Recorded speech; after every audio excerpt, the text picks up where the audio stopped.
Download aplikasi Tarbiyah Sunnah di handphone Anda. Tersedia di Google Play dan App Store. Bismillahirrahmanirrahim. Assalamualaikum warahmatullahi wabarakatuh. Alhamdulillah. Wassalatu wassalamu ala Rasulillah wa ala alihi wa ashabihi wa mawalah. Wa ba'd. Anak-anakku sekalian, para santri di Ma'had Tarbiyah Sunnah Bandung yang Allah muliakan, juga para jamaah, para pendengar, para pemirsa, para netizen. Kembali kita berjumpa membahas tentang tata cara sholat. Kita sudah sampai pada tata cara sujud. Sekarang kita teruskan. Setelah sujud apa? Berdiri. Duduk di antara dua sujud. Di dalam hadis sahih riwayat Imam Bukhari dan Muslim dikatakan, "Tsumma kana sallallahu alaihi wasallam yarfa'u ra'sahu minas sujudi mukabbiran." Kemudian Nabi SAW mengangkat kepalanya dari sujud sambil bertakbir. Kemudian beliau berkata kepada orang yang sholatnya salah dan disuruh mengulang, "La yatimu sholatun li ahadin minan nas hatta yasjuda hatta tatma'inna mafasiluhu thumma yaqulu Allahu Akbar wa yarfa'u ra'sahu hatta yastawiya qa'idan."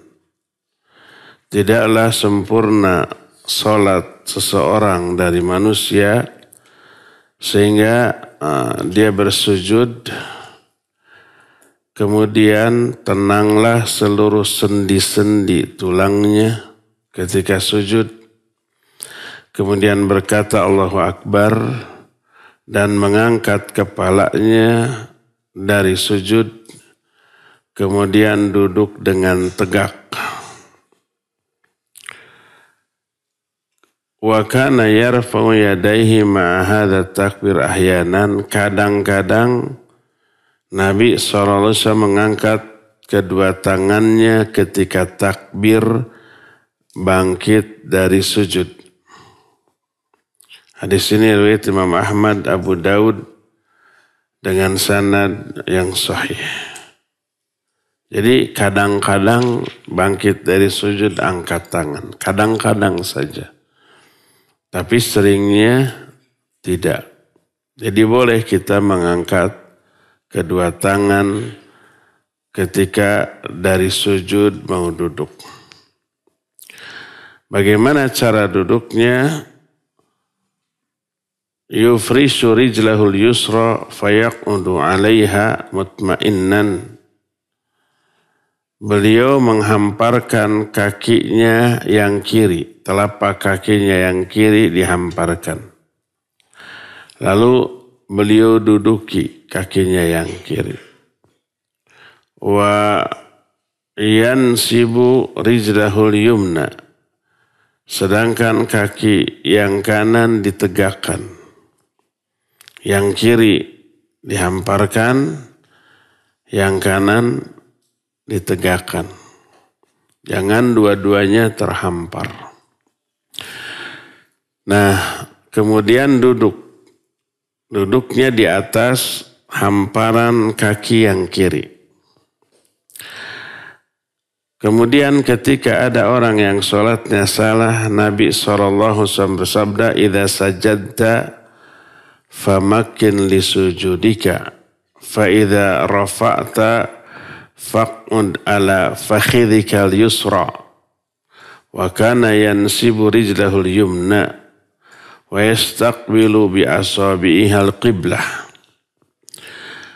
Kata Nabi SAW, kalau kamu sujud, kuatkan sujud kamu, tenangkan sujud kamu.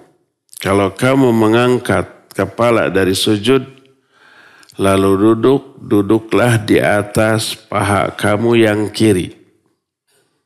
Paha kita yang kiri diduduki. Dan beliau menegakkan telapak kaki kanannya dan menghadapkan jari-jari kaki kanan ke arah kiblat. Jadi jari-jarinya ditekuk, jari yang kanan saja. Hadis itu sahih diriwayatkan oleh Imam An-Nasai. Jadi yang harus diperhatikan ketika duduk di antara dua sujud, dan ini sama dengan duduk tahiyat awal. Tahiyat awal disebutkan fa-idza jalasta fi wasati shalah fatma'in waftaris fakhidhakal yusra thumma tashahhada. Kalau kamu duduk di pertengahan salat, tumaninahlah kamu, kemudian hamparkan kakimu yang kiri dan duduki, dan tegakkan kakimu yang kanan. Lalu ada beberapa cara duduk yang dilarang. Pertama, dilarang duduk seperti duduknya anjing. Wanahani, kata Abu Hurairah radhiyallahu an, wanahani Khalili sallallahu alaihi wasallam an iqa'i al-qalb. Nabi sallallahu alaihi wasallam melarang aku untuk duduk seperti duduknya anjing. Bagaimana duduknya anjing? Kata Abu Ubaidah dan yang lain-lainnya, dikatakan ayyulziqar rajulu ilyataihi bi ard wa yansibu saqaihi wa yad'u yadaihi bil ard kama yuqil qalb. Duduknya anjing itu adalah seseorang meletakkan kedua pantatnya di tanah dan membuka atau meletakkan kedua betisnya di atas, di samping pantatnya. Jadi kedua kakinya di samping, kemudian pantatnya dua-duanya nempel di tanah. Kebayang nggak? Itu duduknya anjing. Maka tidak boleh seperti itu.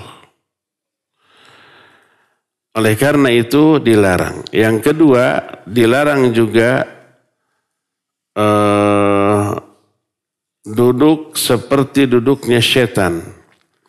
Sebagaimana dalam hadis yang diriwayatkan oleh Imam Muslim dan Abu Uwanah, kana yanha an uqbati syaitan, Nabi SAW melarang kita duduk seperti duduknya setan. Sama duduknya setan seperti duduknya anjing yang tadi.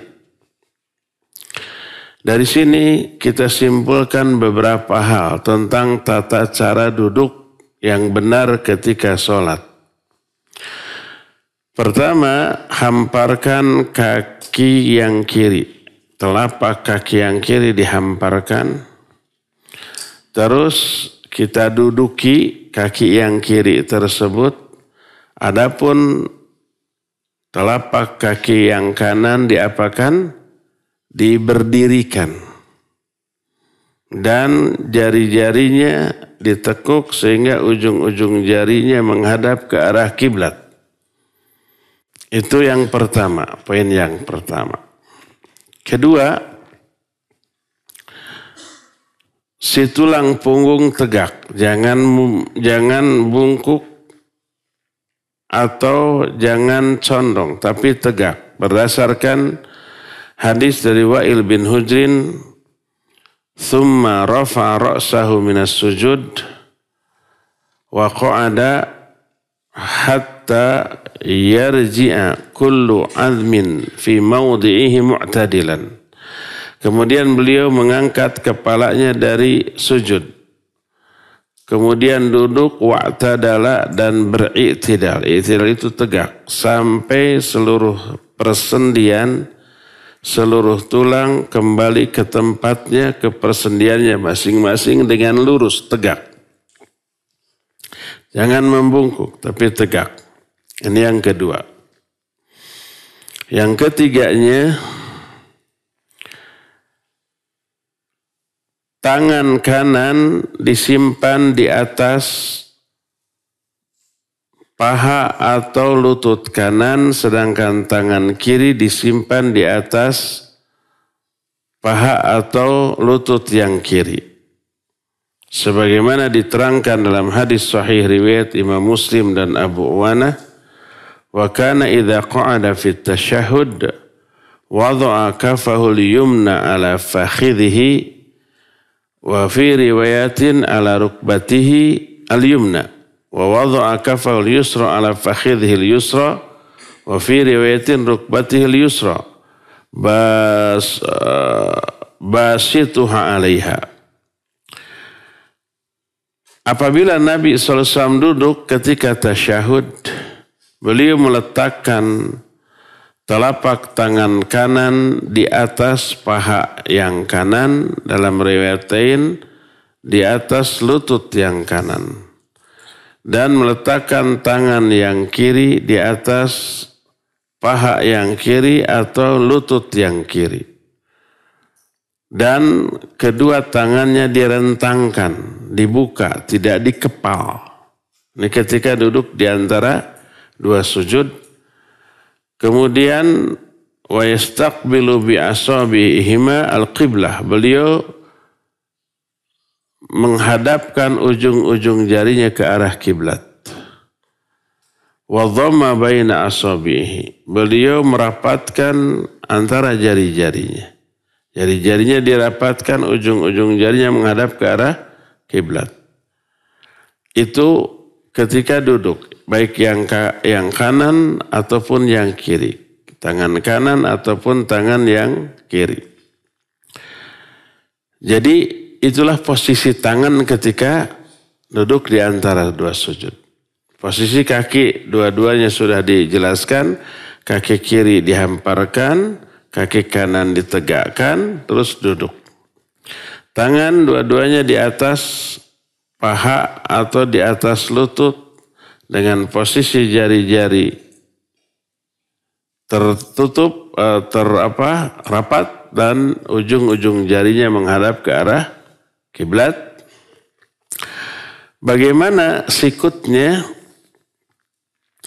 Dalam hadis yang diriwayatkan oleh Imam Abu Dawud dan Imam An-Nasai dengan sanad yang sahih, wa kana sallallahu alaihi wasallam yadau hadda mirfaqihil ayman ala fakhidhil yumna. Nabi SAW meletakkan ujung sikut kanannya di atas paha yang kanan.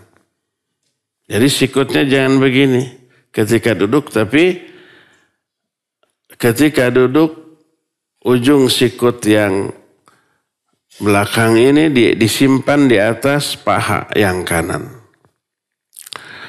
Tidak boleh sambil menahan dengan tangan kiri, karena dilarang oleh Rasul SAW sebagaimana disebutkan dalam salah satu hadis yang diriwayatkan oleh Imam Al-Baihaqi dan Al-Hakim, naha rajulan wa huwa jalisun mu'tamidun ala yadihil yusra fis shalah.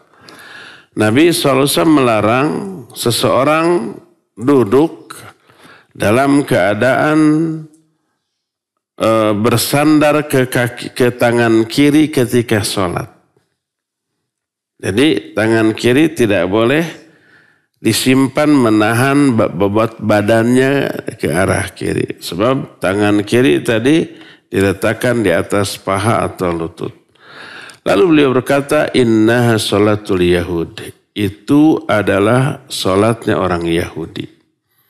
Orang Yahudi kalau duduk itu dia menahan badannya dengan tangan kirinya. Dalam hadis lain riwayat Imam Ahmad dan Imam Abu Dawud dengan sanad yang jayyid, berkata Nabi alaihi salatu wassalam, la tajlis hakadha, innama hadhihi jilsatul ladzina yu'adzabun. Jangan kamu duduk seperti itu, karena duduk seperti itu adalah duduknya orang-orang yang akan diazab. Dalam riwayat lain, hiya qa'datul maghdubi alaihim. Itu adalah cara duduknya orang-orang yang dibenci oleh Allah dari kalangan orang-orang Yahudi. Nah, jadi perhatikan beberapa poin ketika duduk di antara dua sujud. Kaki kiri diapakan tadi? Dihamparkan. Kaki kanan tegakkan. Kemudian duduk. Jari kaki kanan ditekuk, dilipat, dan ujung-ujung jarinya menghadap ke kiblat. Tangan kiri disimpan di mana? Di atas paha kiri. Tangan kanan di atas paha kanan. Jari-jarinya gimana? Rapat dan ujung-ujung jarinya menghadap kiblat. Sikut kanannya kemudian disimpan di atas paha kanan. Itu beberapa penjelasan detil tentang cara duduk. Lalu tatapan matanya ketika duduk antara dua sujud ke arah kiblat. Ke arah tempat sujud. Bukan ke kiblat. Kalau ke kiblat berarti ke depan. Ini ke arah tempat sujud. Terus apa yang harus dibaca atau bacaan yang dibaca di dalam duduk ini ada beberapa contoh dari Nabi alaihi salatu wassalam. Yang paling enteng adalah istighfar 2 kali. Allahumma rabbighfirli, rabbighfirli. Itu yang paling enteng. Dan inilah bacaan yang wajib. Adapun yang lainnya rabbighfirli warhamni, ya, wajburni, wa'afini warzuqni, itu sunnah. Yang wajibnya adalah Allah rabbighfirli. Boleh 2 kali rabbighfirli, rabbighfirli. Selain itu ada beberapa tambahan yang disunnahkan sesuai dengan yang dicontohkan oleh Rasul Sallallahu Alaihi Wasallam. Dari sini kita bisa melihat beberapa kesalahan orang ketika duduk antara dua sujud. Kesalahan pertama adalah orang duduk di atas dua telapak kakinya. Jadi dua telapak kakinya dihamparkan ke belakang. Ini salah. Keliru. Tidak sesuai dengan contoh dari Nabi SAW. Apakah kesalahan ini membatalkan sholat? Tidak. Sholatnya tidak batal. Tapi kan Nabi SAW menyuruh sallu kama ra'aitumuni usolli. Sholatlah kamu sebagaimana kamu melihat aku sholat. Termasuk cara duduk. Jadi kesalahan yang pertama ketika duduk adalah menghamparkan kedua telapak kakinya ke belakang. Ini salah. Kedua, tidak menegakkan telapak kaki kanan. Kadang-kadang kaki kanannya ikut dihamparkan. Kadang-kadang kaki kanannya itu diposisikan ke arah kanan. Kadang-kadang dihamparkannya ke belakang, kadang-kadang ke kiri bertemu dengan kaki kirinya. Ini tiga-tiganya keliru. Baik ke kanan, ke belakang, atau ke kiri, tiga-tiganya salah. Yang benar, kaki kanannya tegak dengan jari-jari yang ditekuk dan menghadapkan jari-jarinya ke arah kiblat. Ini yang kedua. Yang ketiga, kesalahan di dalam duduk adalah tadi duduk seperti duduknya setan atau duduknya anjing. Yaitu duduk di atas dua pantatnya. Sehingga kakinya yang kaki kiri agak ke kiri, kaki kanan agak ke kanan. Posisi itu posisi duduk yang dilarang. Baik di dalam sholat ataupun di luar sholat. Karena tasyabuh. Dan kita dilarang tasyabuh dengan lima jenis makhluk. Ini dilarang tasyabuh. Tasyabuh itu apa? Menyerupai. Pertama, dilarang menyerupai syaitan laknatullahi alaih dalam segala hal. Termasuk minum, nggak boleh pakai tangan kiri. La tashrabu bishimal fa inna syaitan yashrabu bishimal. Jangan kalian minum pakai tangan kiri. Karena syaitan minum pakai tangan kiri. Itu yang pertama. Kedua, tidak boleh bertasyabuh dengan binatang. Dalam segala hal. Termasuk ketika sujud kan kita dilarang sujud seperti duduknya binatang buas. Menghamparkan tangannya sampai sikutnya. Nggak boleh. Termasuk duduk seperti duduknya anjing juga tadi. Tidak boleh. Baik di dalam sholat termasuk juga di luar sholat. Menyerupai perilaku binatang ini tidak boleh. Ketiga, yang juga tidak boleh diikuti atau kita meniru-niru adalah kebiasaan orang kafir. Baik dalam ibadahnya ataupun di luar ibadahnya. Termasuk umpamanya berdoa. Ada begini kan orang lain ketika beribadahnya itu merapatkan kedua tangannya dan menyimpan di dada begini. Ini tidak boleh. Karena itu tasyabuh dengan orang-orang musyrik ketika beribadah kepada sesembahan mereka. Atau umpama tadi duduk seperti duduknya Yahudi, yaitu bersandar ke kaki kirinya. Dan itu pula terjadi di luar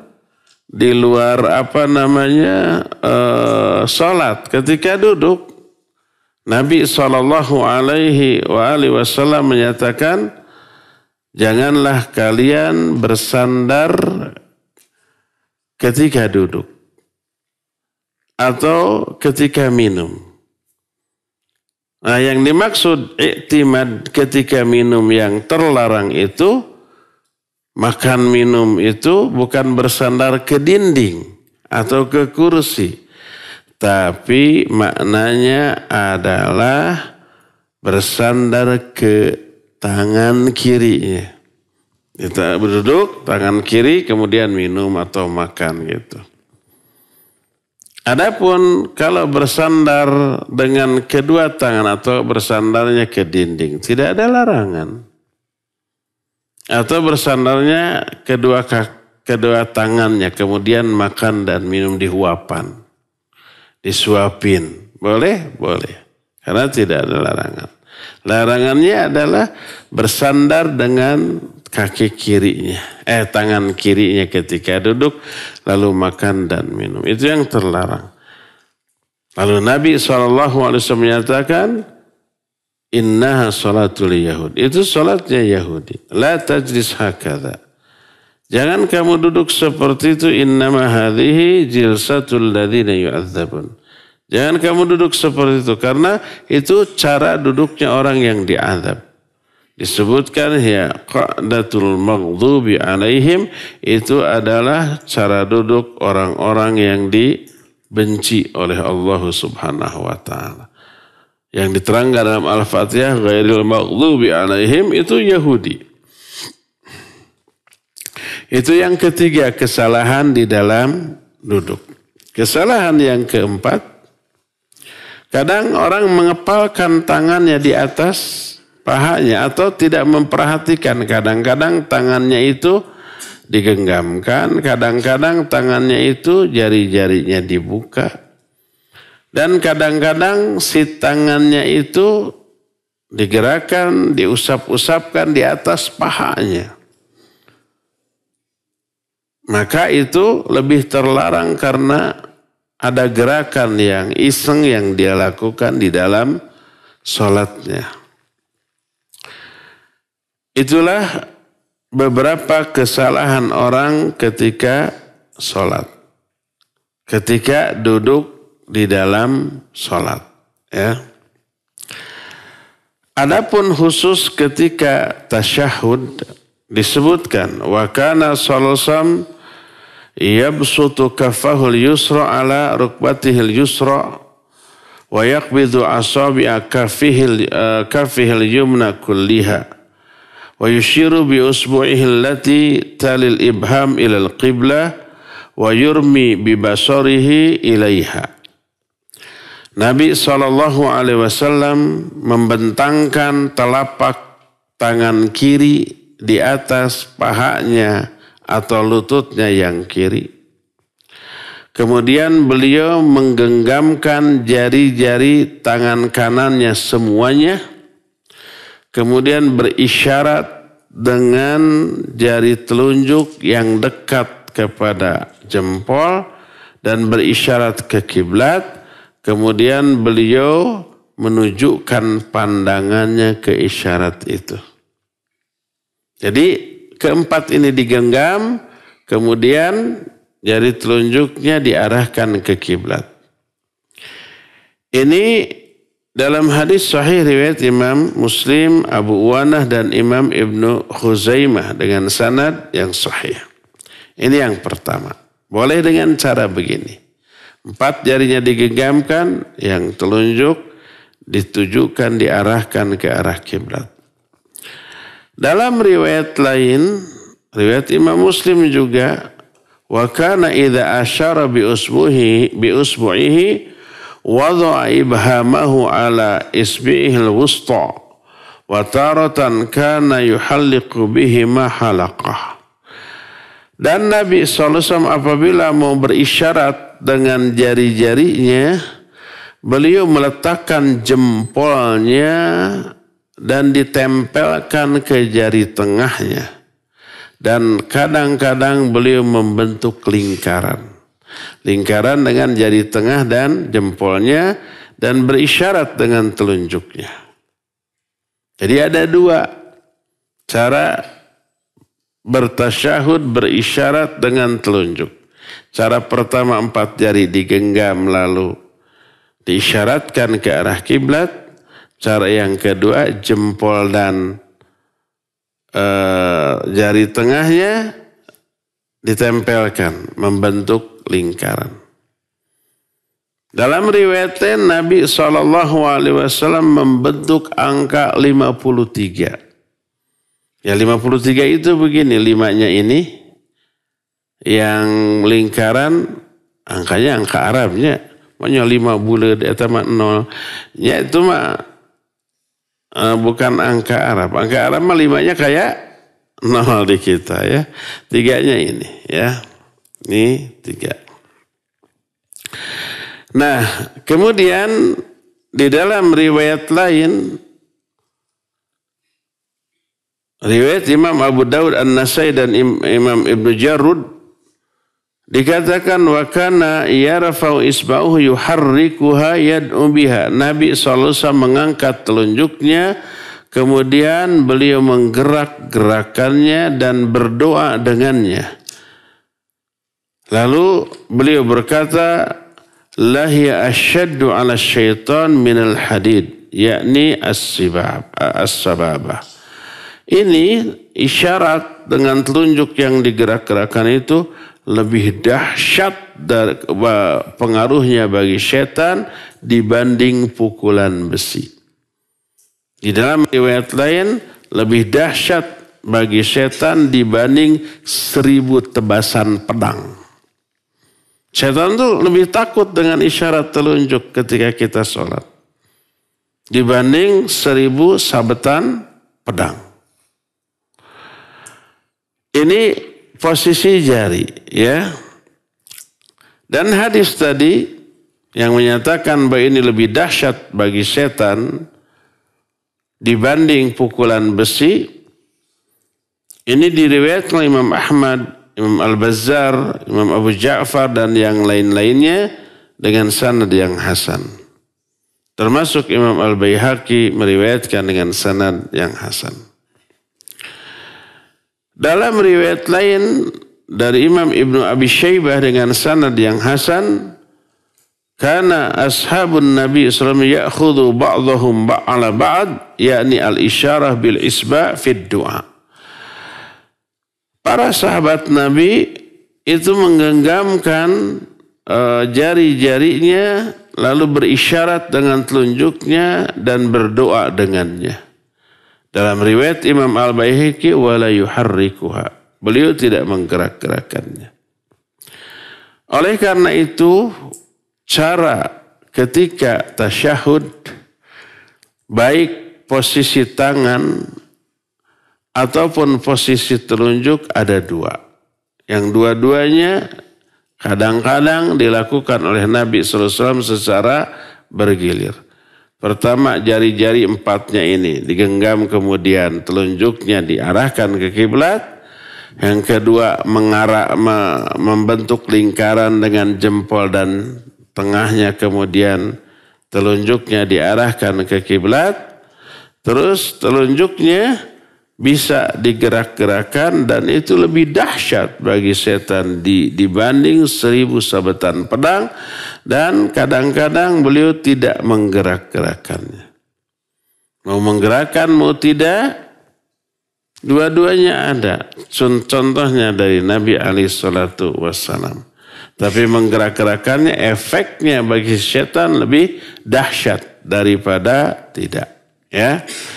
Maka kalau kita begini umpamanya digerak-gerakan, lihat orang tidak digerak-gerakan, jangan ribut, nggak apa-apa. Dua-duanya boleh. Dua-duanya ada riwayatnya, ya. Yang tidak menggerak-gerakan itu mau digerak-gerakan. Jangan ribut. Nabi SAW juga menggerak-gerakan, sebab disebut yarfa'u isba'uhu yuharrikuha wa yad'u biha. Beliau mengangkat isyarat telunjuknya, kemudian aku lihat beliau menggerak-gerakannya sambil berdoa. Sampai selesai. Hatta sallama. Thumma asyara bi usbu'i sababah.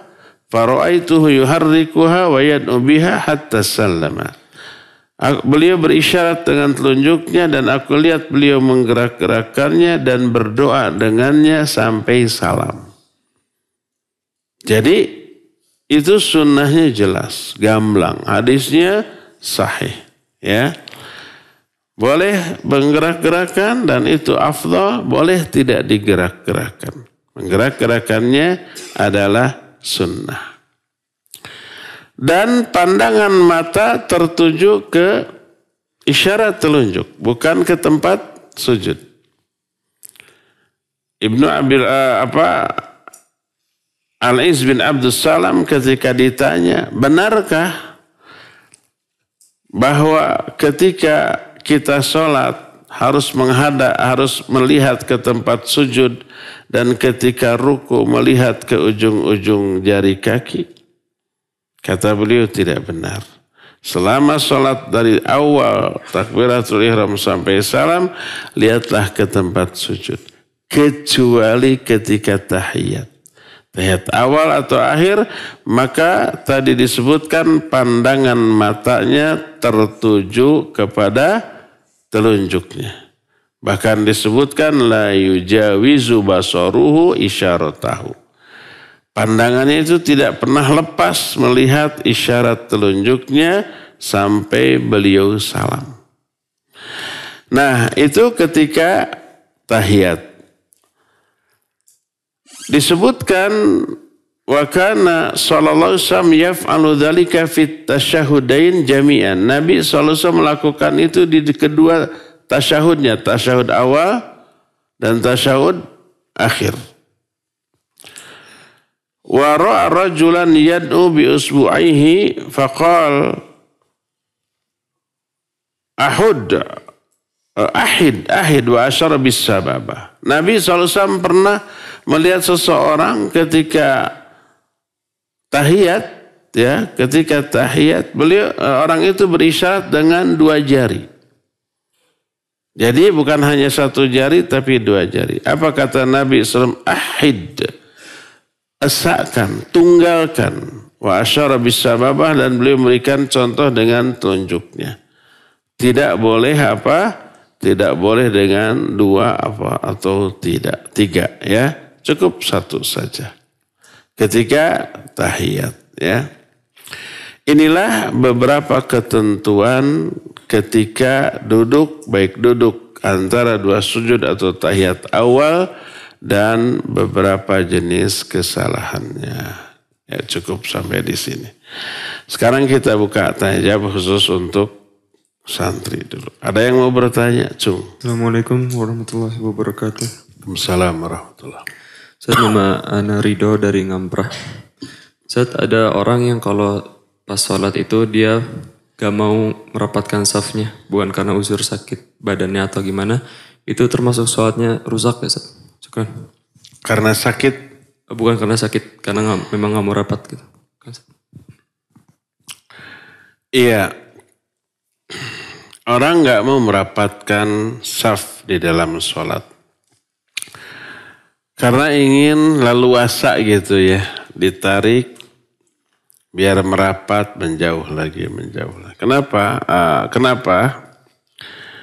Pertama mungkin karena kejahilan, kebodohan. Bahwa sholat itu harus rapat. Kedua, terkena syubhat. Syubhat dari orang-orang yang menyatakan bahwa merapatkan saf itu bukan perintah Rasul SAW, tapi perbuatan para sahabat. Sampai dikatakan yuziku ka'bahu bi ka'bi sahibi wa mangkibahu bi mangkibai sahibihi. Para sahabat merapatkan kakinya dengan kaki kawannya, bahunya dengan bahu kawan. Itu perbuatan sahabat. Bukan perintah Nabi SAW. Makanya tidak wajib katanya. Dia lupa bahwa pertama itu perbuatan sahabat yang diawasi oleh Nabi. Nabi SAW melihat itu. Itu yang pertama. Yang kedua, jangan biarkan ada celah untuk setan nyelip. Menunjukkan wajibnya. Jadi orang tadi terkena syubhat. Bahkan saya pernah tuh dengar, Ustaz tolong katanya, bahas kewajiban rapat dalam sholat. Kenapa? Karena hari kemarin ini di sebuah instansi pemerintah di Bandung. Antara waktu istirahat jam 12 sampai jam 1 itu ada kultum. Ustadz yang kemarin bilang jangan rapat. Karena Nabi menyatakan kalau rapat itu setan nanti nyerip. Biarkan setan ikut sholat. Syubhat ini. Dikiranya kalau ada yang renggang setan nyelip itu ikut sholat untuk ikut ibadah. Husnudzon kepada setan, suudzon kepada Nabi. Ya. Apa betul setan nyelip itu untuk ikut sholat? Ya enggak lah, pasti untuk menggoda, mengganggu. Ya. Orang itu terkena syubhat setan. Jadi rapatkan, perbuatan sahabat itu dilakukan dalam rangka melaksanakan perintah Nabi SAW. Sunnah iya, sunnah Nabi iya, sunnah takririyah, qauliyah dan takririyah. Beliau sendiri tidak pernah merapatkan kakinya dengan kaki temannya. Ya iya ada beliau menjadi imam. Kiri kanannya tidak ada orang lain. Tapi para sahabat. Dan ketika sahabat menempelkan bahu-bahu, kaki-kaki, itu Nabi tahu? Ya pasti tahu, kan dilihat oleh beliau. Beliau mah tidak luruskan, rapat, barijeng, terus menghadap kiblat takbir Allahu Akbar. Nggak peduli kepada makmum, nggak begitu. Beliau menyusun seperti menyusun anak panah. Pas ketika beliau mau takbir, kelirik sebelah kiri atau kanan, ada orang yang terlalu menonjol dadanya, nggak jadi. Ta'akhir ya fulan, mundur sedikit ya fulan, mundur. Setelah beres baru beliau takbir. Perhatian seorang imam kepada makmumnya.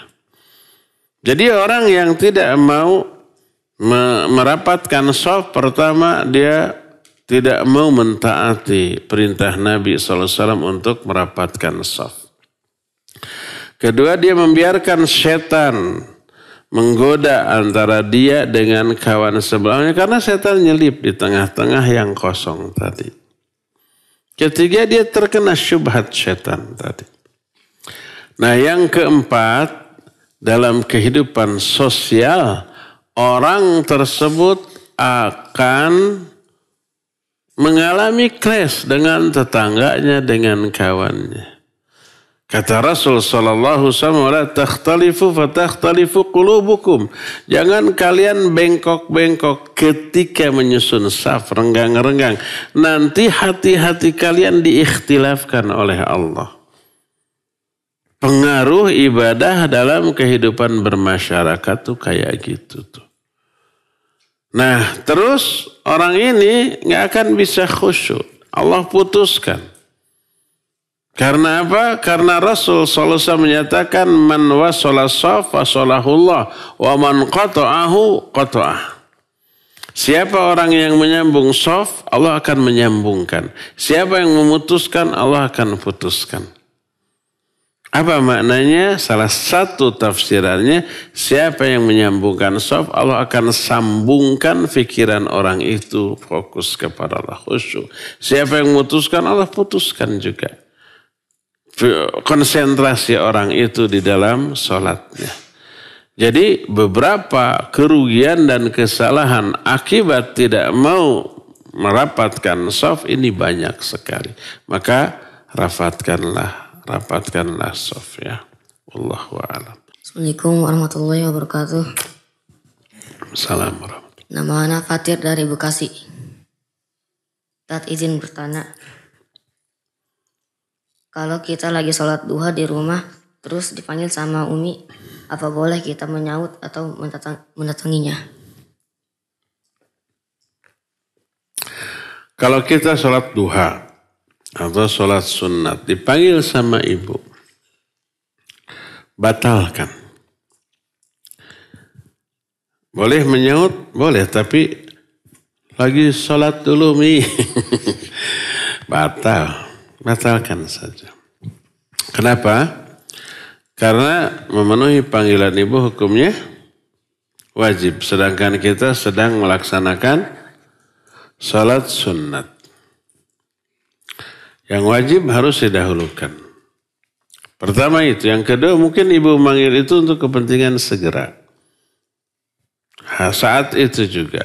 Sedangkan salat sunat bisa ditunda nanti setelah beres melaksanakan perintah ibu. Yang kedua. Yang ketiga, adanya kasus seorang ahli ibadah namanya Jurej dahulu. Ahli ibadah, rahib. Walaupun ini terjadi di zaman Bani Israel. Diceritakan oleh Rasul SAW menunjukkan hukum dari perbuatan tersebut yang diceritakan dalam peristiwa tersebut sama masih berlaku di zaman kita sekarang.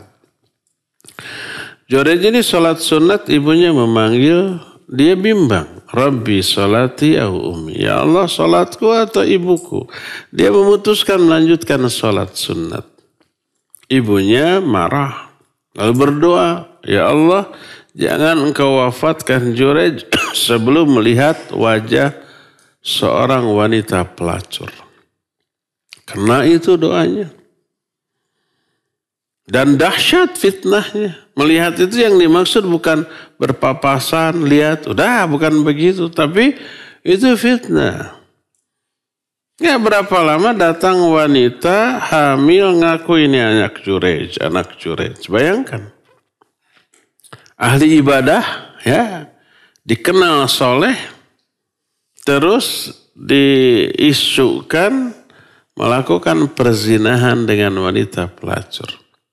Lihat, dalam masalah fitnah, ucapan seorang wanita pelacur lebih dipercaya oleh masyarakat daripada ucapan ahli ibadah yang soleh. Jurayj menolak, enggak, saya tuh asam. Kenal juga enggak dengan perempuan ini. Jurayj mengingkari, tapi wanita ini mengaku. Siapa yang lebih dipercaya oleh masyarakat? Omongan perempuan bejat ini lebih dipercaya daripada ahli ibadah. Babak belur atau Jurayj? Kalau bahasa kita, Ustadz mesum. Kiai gejul gitu ya. Hidungnya belang, kayak gitulah. Sampai rumahnya juga, rumah ibadahnya dihancurkan oleh masyarakat. Saking gemesnya tuh. Dan ada orang yang tidak suka para ahli maksiat. Gak suka kepada ahli ibadah. Ada pelampiasan tuh, ikut tuh. Dihancurkan. Dan Jurayjnya dipukuli. Setelah wanita itu melahirkan, ditanya oleh Jurayj, dipijit perutnya, lalu ditanya, man abuka, siapa bapakmu? Ngomong itu bayi yang baru lahir. Bapakku itu seorang penggembala. Di hadapan banyak orang, oh ternyata yang berdosa itu. Ditanya si wanitanya, yang benar siapa? Ngaku, kamu siapa? Iya itu, baru ngaku tuh. Tempat ibadahnya sudah hancur. Jurayjnya sudah babak belur. Akhirnya masyarakat minta maaf. Sudah babak belur itu. Dan tempat ibadahnya dibangun kembali. Nah, itu menunjukkan kekeliruan Jurayj. Karena lebih mendahulukan sholat sunat dibanding kewajiban memenuhi panggilan ibunya. Jadi kalau kita lagi sholat sunat, rawatib, qabla atau ba'da, atau lagi sholat duha, atau lagi baca Al-Quran, atau lagi doa, batalkan. Penuhi dulu panggilan ibu. Apalagi lagi sedang tidak ibadah, umpamanya ya, lagi main, dipanggil lah ibu sini dulu. Ya nurut nanti lagi asyik, dosa. Tidak memenuhi kewajiban. Disangkanya mau disuruh kerja atau apa, padahal mau dikasih makanan favoritnya. Nanti lagi asik. Maka dahulukan panggilan ibu karena itu wajib. Wallahu a'lam. Nanti doanya dilanjut setelah beres. Assalamualaikum warahmatullahi wabarakatuh. Perkenalkan, nama anak Abdul Razak dari Pekanbaru. Matu'ah? Abdul Razak. Apakah boleh sholat memakai sepatu atau sendal? Dan jika diperbolehkan, bagaimana tata cara duduknya dan tahiyatnya? Maksudnya ketika sholat gitu. Sholat pakai sepatu, pakai sendal boleh? Boleh. Dan sholat memakai sendal termasuk minas sunanil mahjurah. Termasuk sunnah Nabi SAW yang sudah ditinggalkan banyak orang. Nah, sendalnya yang kira-kira tidak madarat ketika dipakai sholat, dipakai duduk. Sepatunya juga begitu. Ini disebut dengan khuf.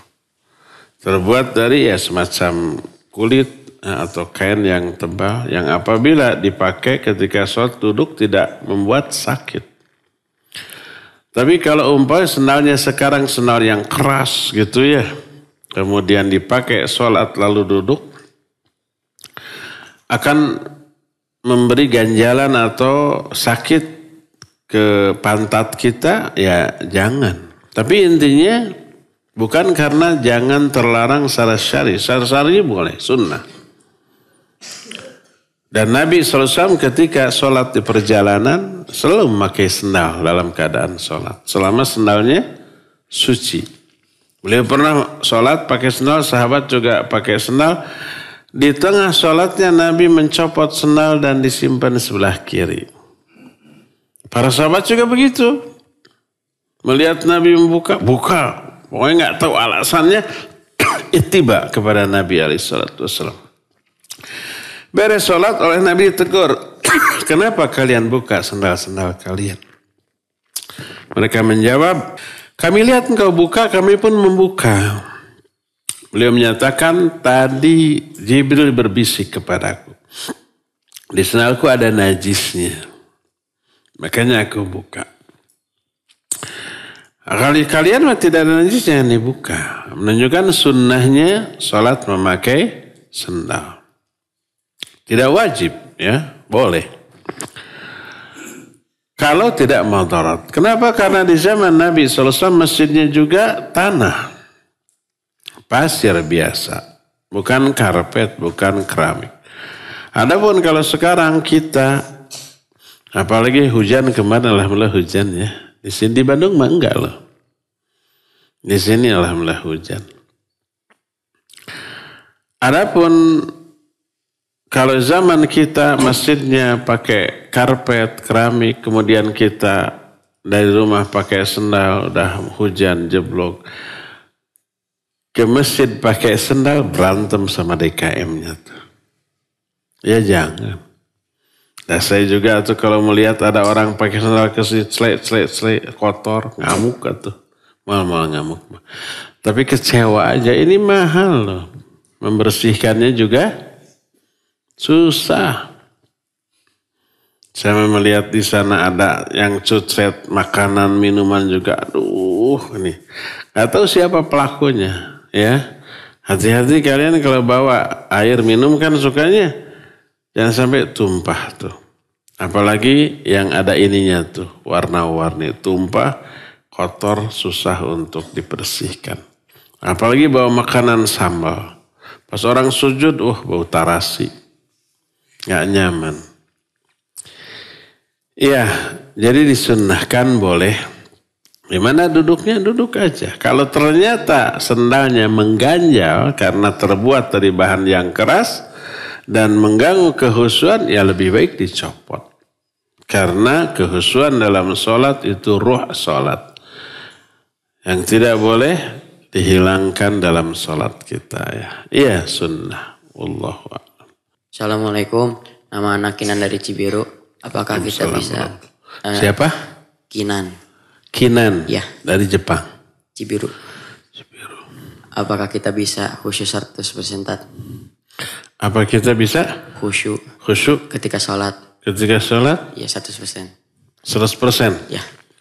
Tergantung. Siapa kita? Bagaimana kita? Kalau Nabi, para sahabat, para ulama, ya 100%. Di zaman kita sekarang ada yang bisa, mungkin ada yang bisa. Gak tahu siapa. Para ustaz, wallahu alam. Tapi saya tidak yakin. Jamaah biasa, komo. Apa komo teh? Itu yang si komo teh gini. Susah memang. Jadi hal yang pertama kali diangkat oleh Allah dari umat ini,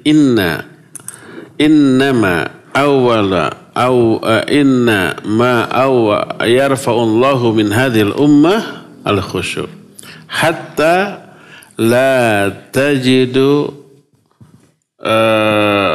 ahadan khasyian atau kama qala sallallahu alaihi wasallam. Hal yang pertama kali diangkat dari agama ini, dari umat ini adalah kekhusyuan. Sehingga kamu tidak lagi melihat seorang pun yang khusyuk dalam sholatnya. Jadi masuk umat ke masjid, Masjidil Haram, jutaan. Atau Masjid Nabawi, jutaan. Belum tentu ada satu orang saja yang khusyuk. Dari awal sampai akhir. Apalagi Masjid Umar bin Khattab. Paling ada khusyuknya 50%, 60%. Atau kurang dari itu. Bahkan kebanyakan mungkin di bawah 10% kekhusyuannya. Dan pahala hanya Allah akan berikan kepada orang yang sholat sesuai dengan kadar kekhusyuannya. Kalau khusyuknya 100%, 100% pahalanya.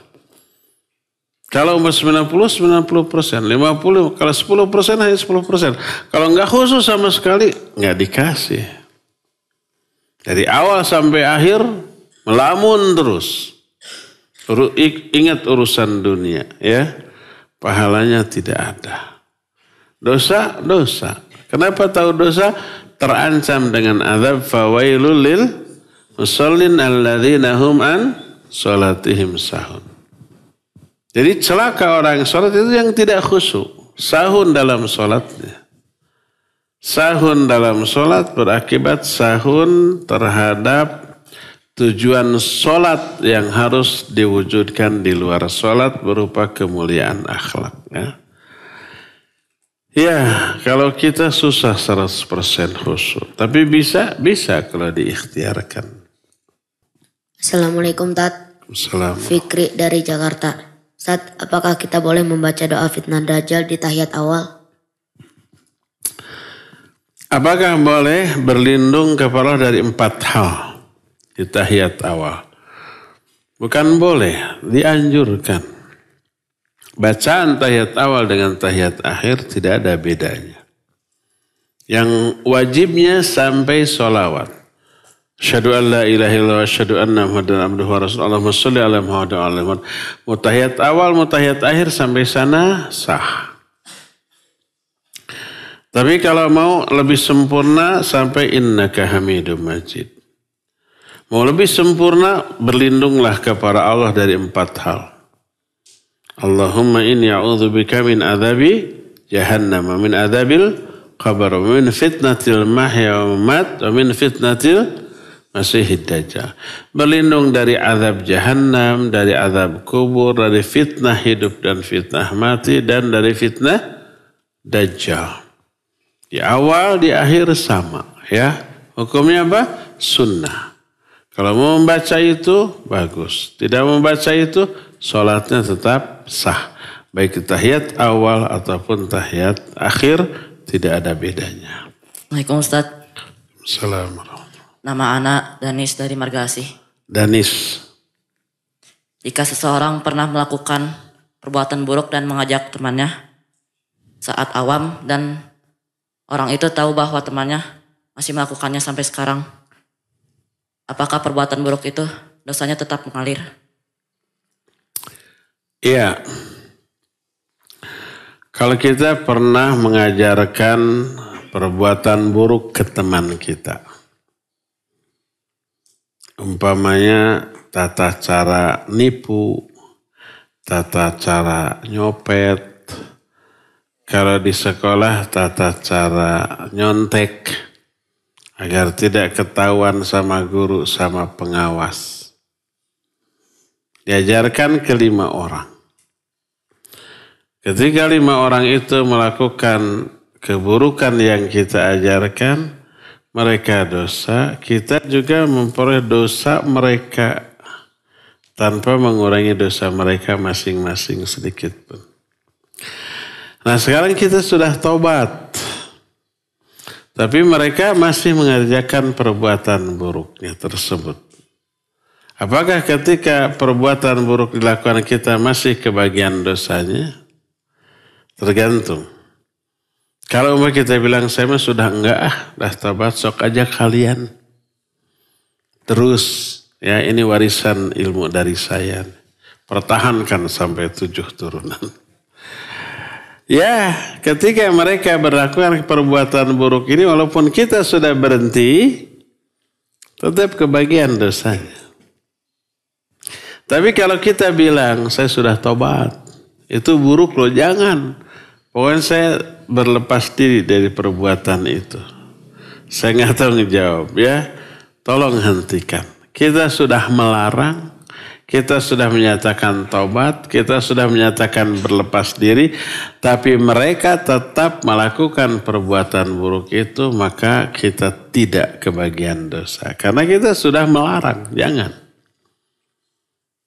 Jadi tergantung apakah kita melarang mereka, berlepas diri dari mereka, atau saya mau berhenti, sok aja kalian lanjut. Nah umpama itu, maka tetap dapat dosanya walaupun kita sudah berhenti karena kita tidak melarang mereka ya. Cukup ya sampai sini aja dulu. Sekarang nanti dilanjut di hari Jumat yang akan datang. Subhanakallahum bihamdik asyhadu an la ilaha illa ant astaghfiruka wa atubu ilaik. Walhamdulillahirabbil alamin. Wassalamualaikum warahmatullahi wabarakatuh.